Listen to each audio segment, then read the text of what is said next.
আমরা সারাদিনে না খেয়ে আসি গাড়ি বসিয়া। এখন আমরা কিভাবে বুড়িমারি যাব? আমি বগুড়া থেকে আসছি, প্রায় 1:30টার সময় আন্দোলন এখানে থামছিল।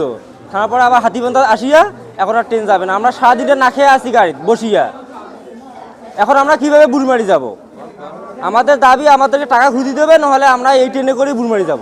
স্টেশন মাস্টারকে আমরা যখন বললাম যে ট্রেন আর যাবে কিনা, তখন উনি বলতেছেন আর যাবে না, পিছনে লোকাল ট্রেন আসতেছে, এইটাতে আপনারা যাবেন। ওসি সাহেব যে জিনিসটা একটু আগে সমাধান করলেন যে ট্রেন, উনি ভালো মনের মানুষ, উনি আমাদের কষ্টগুলো রিয়েলাইজ করছেন, উনি বুঝতে পারছেন, যার জন্য স্টেশন মাস্টারকে রিকোয়েস্ট করে বললেন যে করতোয়া যেন বুড়িমারি পর্যন্ত যায়, এই যাত্রীরা এই করতোয়া এক্সপ্রেসেই যেন যাইতে পারে। যাই হোক, যদি শেষমেশ ওসি সাহেবের অনুরোধ যাত্রীদের দুর্ভোগ মেনে নিয়ে স্টেশন মাস্টার যদি ব্যবস্থাটা করে, অবশ্যই রেলওয়ের কর্তৃপক্ষকে আমরা ধন্যবাদ জানাই।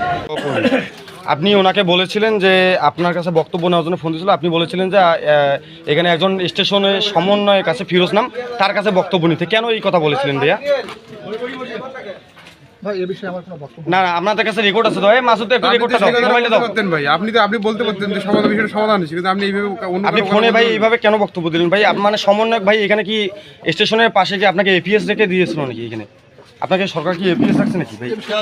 না ভাই বক্তব্য আছে ভাই, বক্তব্য লাগবে তো ভাই, বলেন ভাই, বক্তব্যটা দেন আপনি ভাই, বক্তব্য দেন আপনি ভাই। বক্তব্য ভাই উঠে যাচ্ছেন কেন ভাই? আপনি কেন উঠে যাচ্ছেন?